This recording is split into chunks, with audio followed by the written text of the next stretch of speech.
Saya selalu aktif dalam penolakan, dan setiap ada penolakan saya memang ada di situ, dan saya sering ngomong di depan.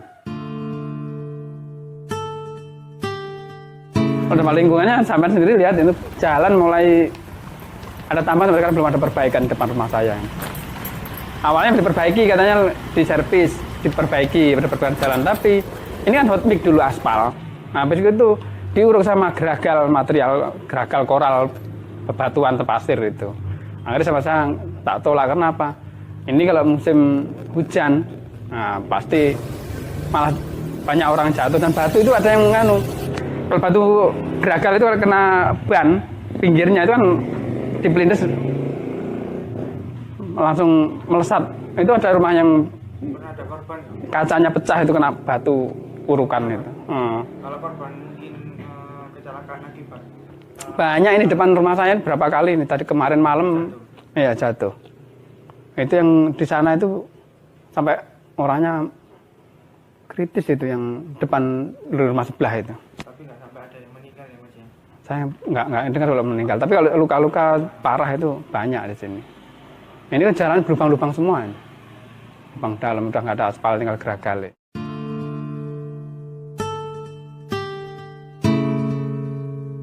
Kalau sekarang ini mungkin kalau ada kegiatan perusahaan yang langsung makin dampak kontak langsung ke masyarakat, itu pasti warga langsung ini gerak. Contohnya kayak kemarin banjir lumpur karena waktu musim panen, akhirnya luapan sungai yang di perusahaan itu meluap ke areal pertanian dan pantai, akhirnya warga semua protes di situ. Karena yang jelas tanaman yang ketimbun lumpur itu nggak bisa dipanen. Bukan gagal panen sebenarnya, karena kena lumpur itu. Sedangkan pada waktu panen tertimbun lumpur, akhirnya nggak bisa dipanen. Lumpurnya itu ada 1,5 meter itu. Nah, bahkan kemarin waktu yang hujan kemarin itu di areal namanya dekat Sungai Kataan itu di situ ada material perusahaan yang digiling. Nah, itu begitu dikasih tanggul kayak Lapindo itu jebol kena air. Nah, itu akhirnya materialnya ke tempat pertanian warga semua itu. Sampai sekarang aku udah ngambil videonya, bahkan tak kirim ke KLHK waktu itu.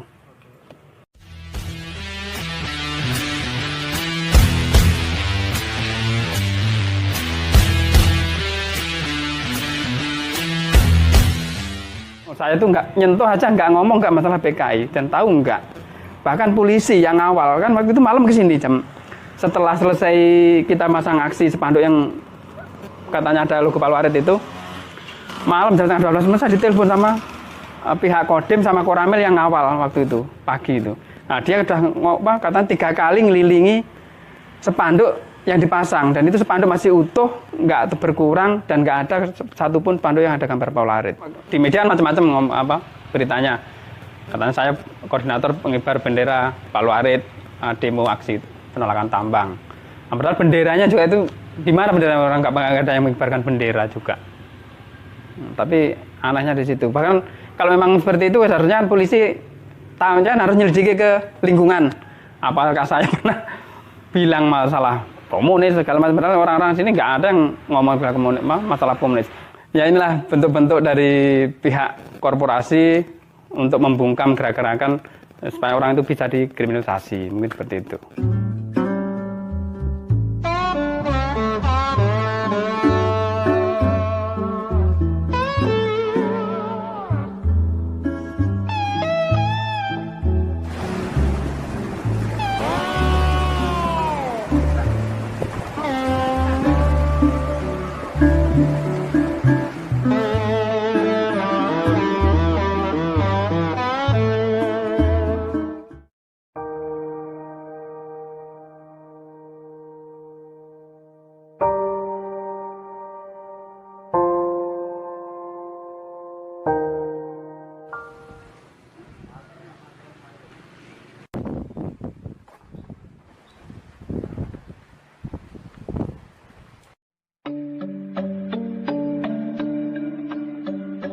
Kita melaut itu malah merasa dibatasi. Gitu.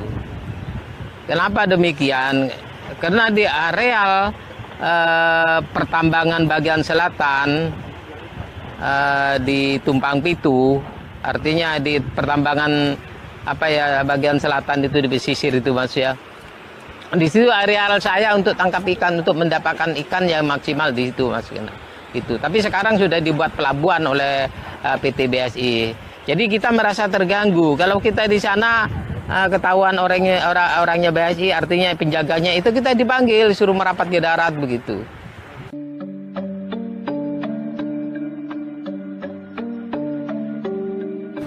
Makanya jelasnya otomatis hasil tangkapan kita untuk tangkap ikan itu menurun.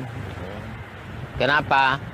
Kita akan ke darat untuk mendapatkan ikan yang maksimal kurang itu. Karena di situ areal kawasan karang di situ Mas. Jadi untuk mendapatkan maksimal hasil tangkapan pancing di situlah seharusnya. Tapi saat ini nggak boleh ke darat, nggak boleh.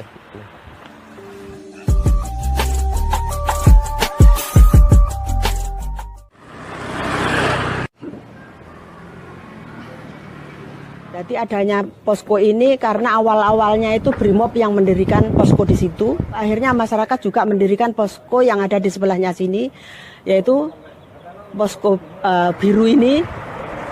Tapi akhirnya di pertengahan malam, karena warga itu terlalu banyak yang ke sini, yang ke posko ini, akhirnya si Brimobnya pergi meninggalkan tempat ini.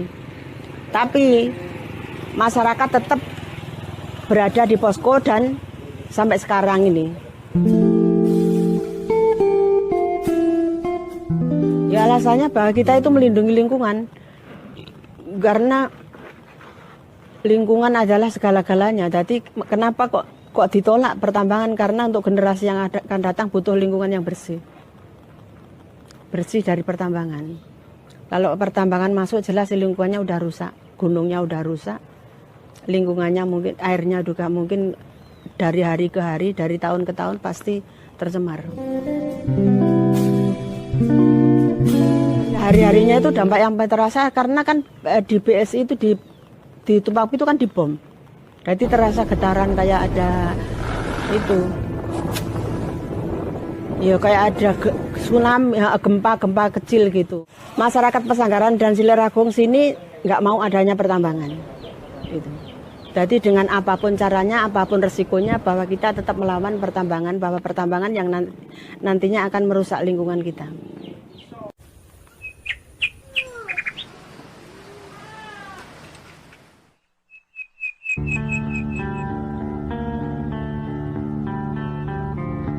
Alasannya kenapa kita nggak setuju dengan keberadaan tambang di lingkungan kita ya karena gunung-gunung di sekeliling desa kita itu sebenarnya kan sumber resapan air bagi seluruh petani di sini,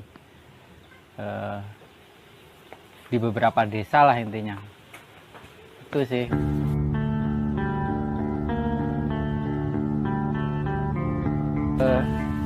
Terkait penolakan itu kita udah beberapa kali berupaya. Pada waktu itu ketika Undang-Undang Minerba tahun 2009 belum direvisi di tahun 2020 yang kemarin itu kita udah mengajukan terkait penghentian aktivitas pertambangan kepada Gubernur Jawa Timur. Tetapi sampai hari ini Gubernur belum merespon belum merespon permintaan warga. Padahal di Undang-Undang Minerba pada waktu itu Gubernur itu berkewajiban memberikan jawaban selambat-lambatnya 30 hari disertai alasannya terkait pengajuan atau permintaan warga untuk menghentikan atau mencabut izin usaha pertambangan di PT BSI dan DSI. 2018 kami masyarakat, beberapa perwakilan dari masyarakat di sini sudah ke Jakarta, ke kementerian-kementerian terkait, didampingi oleh Walhi dan teman-teman LBH, Jatam, Kiara. Ini saya tegaskan lagi, kami datang jauh dari Banyuwangi hanya untuk menuntut supaya perizinan tambang emas BSI dicabut. Ya, lagi-lagi hasilnya kan juga belum sesuai dengan harapan masyarakat. Itu sih.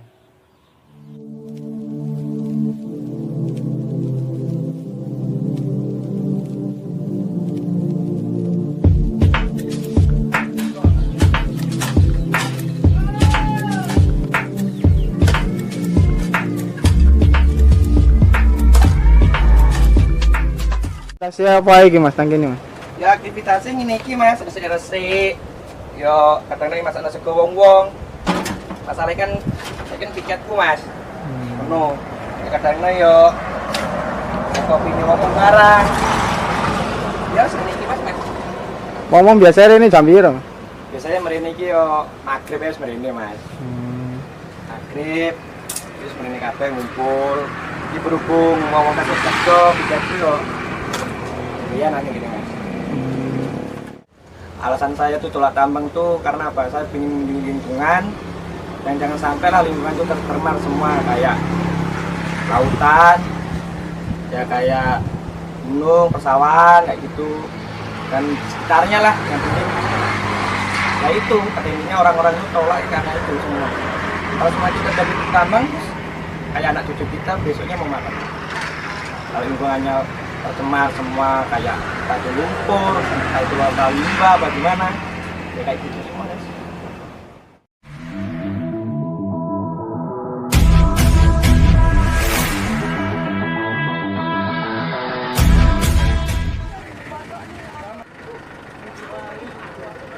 Allahumma inni as'aluka rahmatan min indika tahdi biha qalbi wa yahdi wa qarbi bi ahlaka.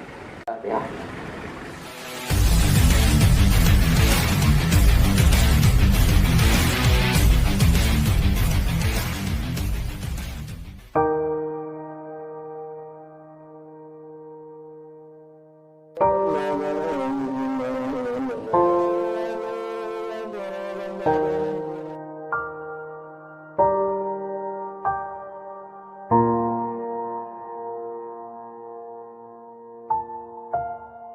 Kenapa saya bilang begitu? Karena konsesi pertambangan adalah luar biasa. Berapa konsesinya? 22.600 hektar meliputi 2 kecamatan. Ya, berjuang sampai BSI dan DSI meninggalkan tempat sini. Sampai kapanpun sampai diperjuangkan. Sampai izinnya itu juga dicabut. Pertambangan nggak boleh ada di sini. Udah resiko apapun, udah intimidasi, udah biasa.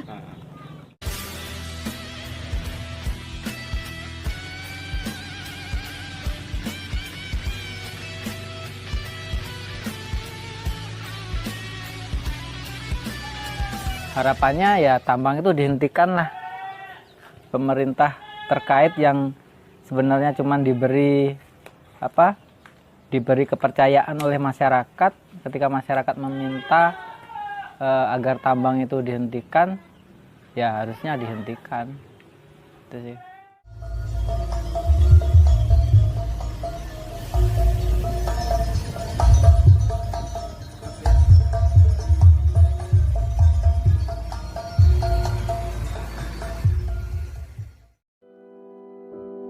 Kini, bagaimana dengan nasib para petani, nelayan, dan masyarakat yang hidup di sekitar lingkungan pertambangan apabila lingkungan hidup mereka telah tercemari oleh limbah-limbah tambang?